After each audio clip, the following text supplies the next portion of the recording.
नमस्कार साथियों, future classes YouTube channel पर आप सभी का स्वागत है। आज जो हम डिस्कशन करेंगे वो ऑफिसर एकेडमी टीम के द्वारा लिखित पुस्तक NCERT 360 डिग्री क्लास 6 to 12 भूगोल। तो इसी बुक से आज जो है कि क्लास 11th का पार्ट 1 का जो है कि पहला अध्याय डिस्कशन करेंगे। और पहला अध्याय का नाम है कि भारत की स्थिति, यानी भारत की स्थिति के बारे में जो है कि इसमें हमको देखना है।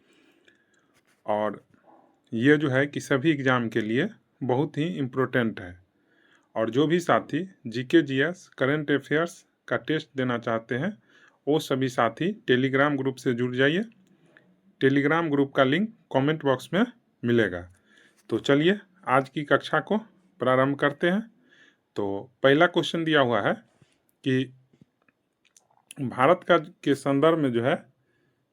के संदर्भ में निम्नलिखित कथनों पर जो है कि विचार करना है। विचार क्या करना है कि कौन सा कथन जो है कि सही है, कौन सा कथन सही है। तो देखिए पहला कथन में दिया हुआ है कि इसकी मुख्य भूमि उत्तर में कश्मीर से लेकर के दक्षिण में कन्याकुमारी तक फैली हुई है। यानी जो हमारा भारत है इसका जो है कि मुख्य भूमि उत्तर में जो है कि कश्मीर में से लेकर के और दक्षिण में जो है कि कन्याकुमारी तक इसका विस्तार है। तो ये कथन जो है कि सही है। दूसरा कथन में दिया हुआ है कि इसकी मुख्य भूमि पूर्व में अरुणाचल प्रदेश से पश्चिम गुजरात तक फैली हुई है। यानी हमारे भारत देश की जो मुख्य भूमि है पूर्व में अरुणाचल प्रदेश और पश्चिम में गुजरात तक फैला हुआ है। तो ये भी कथन सही है। तीसरा कथन में दिया हुआ है कि भारत का सीमांतर्गत क्षेत्र आगे समुद्र की ओर 12 समुद्री मील तक फैला हुआ है। तो ये भी कथन सही है। तो इसीलिए हमारा आंसर क्या हो जाएगा, 1, 2, 3 सही है। ठीक है। अब इसका डिस्कशन देख लेते हैं। डिस्कशन में दिया हुआ है कि भारत की मुख्य भूमि उत्तर में कश्मीर से लेकर के दक्षिण में कन्याकुमारी तक और पूर्व में अरुणाचल प्रदेश से पश्चिम में गुजरात तक फैली हुई है। और भारत का सीमांतर्गत क्षेत्र जो है समुद्र की ओर 12 समुद्री मील यानी लगभग 21.9 किलोमीटर तक क्या हुआ, फैला हुआ है। अब नेक्स्ट क्वेश्चन है 2। इसमें कह रहा है कि निम्नलिखित में कौन सा युग्म जो है कि सही नहीं है। तो हमको जो है कि सही नहीं है यानी निगेटिव जो है कि खोजना है। तो पहला कथन में दिया हुआ है कि मानक मील 63,360 इंच है। मानक मील जो है कि 63,360 इंच है। तो ये क्या है, सही है पहला कथन। दूसरा कथन में दिया हुआ है कि समुद्री मील 72,960 इंच है। तो ये भी सही है। एक मानक मील लगभग 1.6 किलोमीटर होता है। तो ये भी सही है। और चौथा कथन में दिया हुआ कि एक समुद्री मील बराबर लगभग 2.8 किलोमीटर नहीं होता है, कितना होता है, 1.8 किलोमीटर होता है। तो ये गलत है। तो हमको कह रहा था कि कौन सा युग्म सही नहीं है। तो हमारा आंसर क्या हो जाएगा, डी जो है कि सही नहीं है। ठीक है। डिस्कशन में दिया हुआ है कि मानक मील 63,360 इंच, समुद्री मील कितना 72,960 इंच है। मानक मील लगभग होता कितना होता है, 1.6 किलोमीटर होता है। और एक समुद्री मील कितना के बराबर होता है, तो 1.8 किलोमीटर के बराबर होता है। ठीक है। अब नेक्स्ट क्वेश्चन चलते हैं 3। इसमें कह रहा है कि भारत के संदर्भ में निम्नलिखित कथन में कौन सही नहीं है, यानी निगेटिव खोजना है कि सही नहीं है। ठीक है।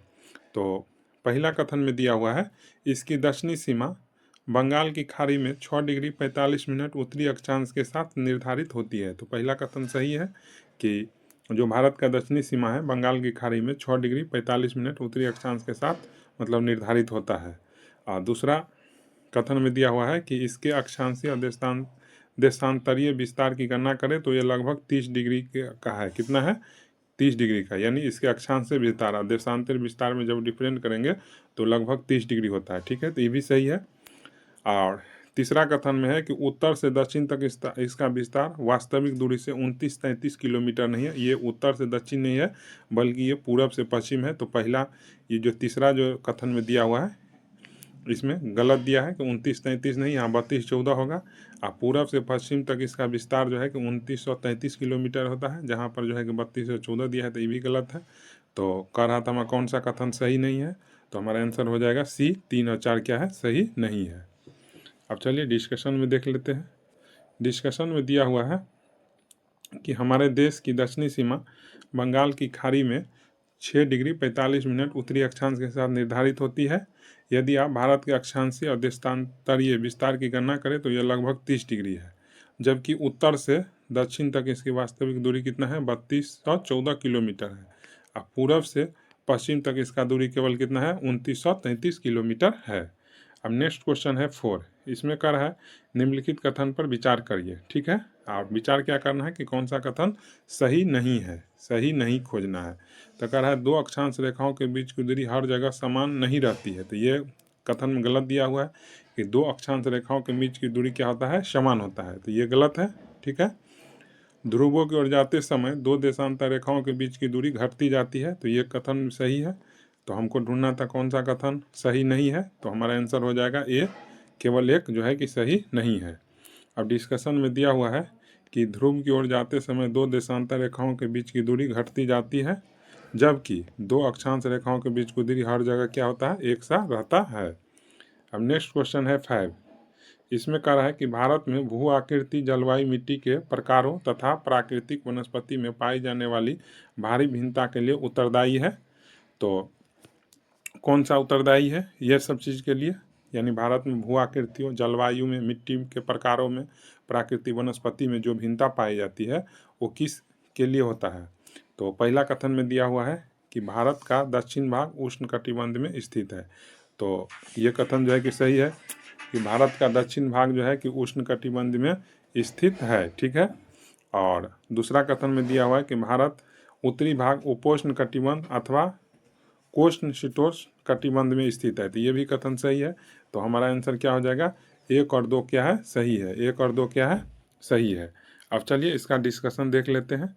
डिस्कशन में दिया हुआ है कि अक्षांश रेखाओं को मान से ज्ञात होता है कि भारत का दक्षिण हिस्सा उष्ण कटिबंध में है और उत्तरी हिस्सा उपोष्ण कटिबंध अथवा कोष्ण शीतोष्ण कटिबंध में स्थित है। यही स्थिति देश में भू आकृति, जलवायु, मिट्टी के प्रकारों तथा प्राकृतिक वनस्पति में पाई जाने वाली भारी भिन्नता के लिए क्या है, उत्तरदायी है। अब नेक्स्ट क्वेश्चन है 6। इसमें कह रहा है कि भारत के संदर्भ में निम्नलिखित कथनों पर जो है कि विचार कीजिए। भारत के संदर्भ में निम्नलिखित कथनों पर विचार कीजिए। तो पहला कथन में दिया हुआ है और फिर बाद में कह रहा है कि उपर्युक्त घटनाक्रम निम्नलिखित में किसके कारण होता है।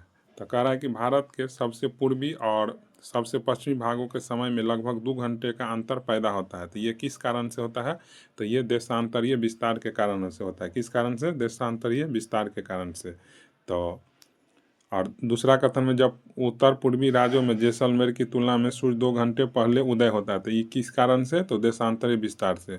पूरब में डिब्रूगढ़, इम्फाल तथा देश के अन्य भागों में स्थित जैसलमेर, भोपाल अथवा चेन्नई में घड़ियाँ एक जैसे समय दिखाती है। तो ये सब किस कारण से होता है, तो ये तीनों स्टेटमेंट का जो मेन कारण है उसका मेन कारण क्या है, देशांतरीय विस्तार। ये सब जितना कुछ होता है देशांतरीय विस्तार के कारण से होता है। ठीक है,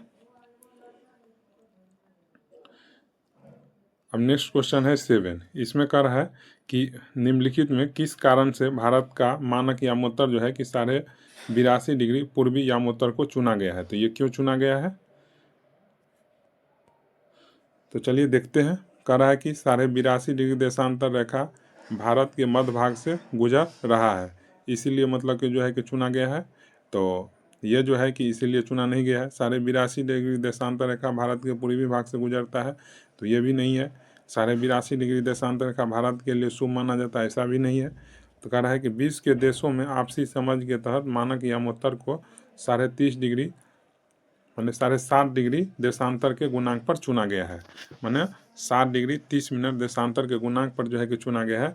इसीलिए भारत की मानक यामोत्तर जो है कि 82.5 डिग्री यानी 82 डिग्री 30 मिनट पूर्वी यामोत्तर को चुना है। ठीक है, तो हमारा आंसर क्या हो जाएगा, डी।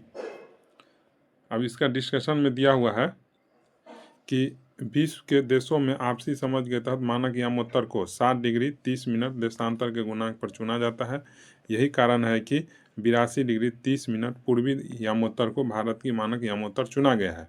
और भारतीय मानक समय ग्रीनविच मध्य समय से कितना 5.5 घंटा आगे है। कुछ देश ऐसे हैं जिनमें अधिक पूर्व पश्चिमी विस्तार के कारण एक से अधिक मानक देशांतर रेखाएं हैं उदाहरणतः संयुक्त राज्य अमेरिका में 6 समय कटिबंध है। कितना? 6 समय कटिबंध है। अब नेक्स्ट क्वेश्चन है 8। इसमें कह रहा है निम्नलिखित कथनों पर विचार कीजिए। अब विचार क्या करना है कि कौन सा कथन सही नहीं है। सही नहीं कथन को चुनना है। तो पहला कथन में दिया है कि भारतीय मानक समय ग्रीनविच मध्य समय से 5 घंटा 30 मिनट आगे है, तो पहला कथन सही है। दूसरा कथन में दिया है अमेरिका में 8 समय कटिबंध है, तो 8 नहीं 6 समय कटिबंध है, तो यही जो है ये दूसरा कथन गलत है। तो हमको ढूंढना था कौन सा कथन सही नहीं है, तो हमारा आंसर हो जाएगा केवल 2 जो है कि सही नहीं है। ठीक है। अब नेक्स्ट क्वेश्चन है 9। इसमें कह रहा है कि निम्नलिखित में से भारत के किस राज्य की तट रेखा जो है कि सबसे लंबी है। तो किस राज्य की तट रेखा जो है कि सबसे लंबी है, तो किसका है? गुजरात का। किसका? गुजरात का। ठीक है। अब नेक्स्ट क्वेश्चन है 10। इसमें कह रहा है कि क्षेत्रफल के आधार पर भारत का सबसे बड़ा एवं सबसे छोटा राज्य कौन सा है। तो क्षेत्रफल के आधार पर सबसे बड़ा राज्य जो है कि कौन है? राजस्थान है। और सबसे छोटा राज्य कौन है? गोवा है। कौन है? गोवा। ठीक है। अब नेक्स्ट क्वेश्चन है 11। इसमें कह रहा है कि निम्नलिखित में से कौन सा भारतीय राज्य चीन की सीमा को स्पर्श करते हैं। तो चीन के सीमा को स्पर्श करते हैं कौन कौन राज्य? तो जम्मू कश्मीर, सिक्किम, हिमाचल प्रदेश, उत्तराखंड, ये चारों राज्य जो है चीन की सीमा को स्पर्श करते हैं। अब चलिए इसको मैप में देख लेते हैं कि चीन को जो है कि स्पर्श करने वाले राज्य। तो देखिए चीन को जो है कि स्पर्श करना है, यहाँ से लद्दाख है, तो वहाँ पर इसीलिए जम्मू कश्मीर दिया है, क्योंकि पहले जो है कि जम्मू कश्मीर और लद्दाख एक ही में था और उसको राज्य को तहत जो है कि काउंट किया जाता था।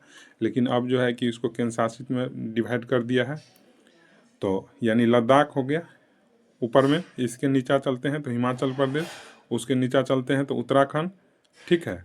उत्तराखंड के बाद जो है कि फिर भारत के साथ जो है कि चीन के साथ जो है कि भारत सीमा लगातार नहीं बनाता है, छोड़ छोड़ करके बनाता है। तो बीच में जो है कि नेपाल आ जाता है, तो भारत की सीमा जो है नेपाल राज्य से टच करता है। उसके बाद जो है किससे करता है? सिक्किम से करता है।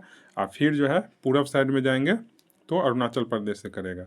तो यानी कहने का अर्थ है ये कि चीन की सीमा जो है लद्दाख के साथ, हिमाचल प्रदेश के साथ, उत्तराखंड के साथ, सिक्किम के साथ, इसके बाद अरुणाचल प्रदेश के साथ जो है कि सीमा बनाते हैं। ठीक है। अब नेक्स्ट क्वेश्चन है 12। इसमें कह रहा है कि निम्नलिखित में कौन भारतीय राज्य 3 अंतर्राष्ट्रीय एवं 1 राज्य की सीमा को स्पर्श करता है। तो कैसा कौन सा राज्य है? इस सिक्किम के बारे में कहा गया है। तो चलिए इसको जो है कि मैप में देखते हैं। सिक्किम जो है, देखिए ये सिक्किम है, ये सिक्किम रहा। तो सिक्किम जो है कि 3 गो अंतर्राष्ट्रीय देशों का साथ सीमा सजा करता है। इधर नेपाल से, ऊपर में चलते हैं तो चीन से, और इसके बाद पूरब के साइड में चलते हैं तो भूटान से, और नीचे में जो है कि किससे करता है? तो नीचे में जो है कि सिक्किम बांग्लादेश से करता है। ठीक है।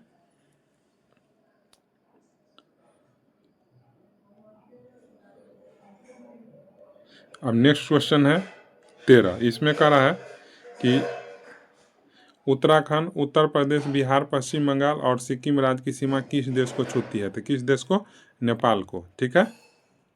अब नेक्स्ट क्वेश्चन है 14। इसमें कह रहा है कि निम्नलिखित में से कर्क रेखा से होकर गुजरने वाली राज्य पश्चिम से पूरब की ओर सही क्रम है। तो पश्चिम से पूरब के लिए सही क्रम के लिए ट्रिक है कि गरम छाछ पी तृप्ति मिलेगी। गरम छाछ पी तृप्ति मिलेगी। ठीक है। ये क्रम किससे? पश्चिम से पूरब का याद करने का ट्रिक है। गरम छाछ पी तृप्ति मिलेगी, तृप्ति मिलेगी। ठीक है। तो पश्चिम में, सबसे पश्चिम में गुजरात हो जाएगा, राजस्थान हो गया, फिर मध्य प्रदेश, फिर छत्तीसगढ़, फिर झारखंड, फिर पश्चिम बंगाल, फिर त्रिपुरा, फिर मिजोरम। तो हमारा आंसर क्या हो जाएगा? डी। ठीक है। और कर्क रेखा जो है कि टोटल 8 राज्य से होकर गुजरता है, जिसका ट्रिक है कि गरम छाछ पी तृप्ति मिलेगी, या मित्र पर गमछा झार, मित्र पर गमछा झार। अब नेक्स्ट क्वेश्चन है 15। इसमें कह रहा है कि निम्नलिखित में किस देश की भारत के साथ सबसे लंबी स्थलीय सीमा बनाती है। तो कौन सा देश जो है कि सबसे स्थलीय सीमा बनाती है? बांग्लादेश। कौन सा? बांग्लादेश। ठीक है।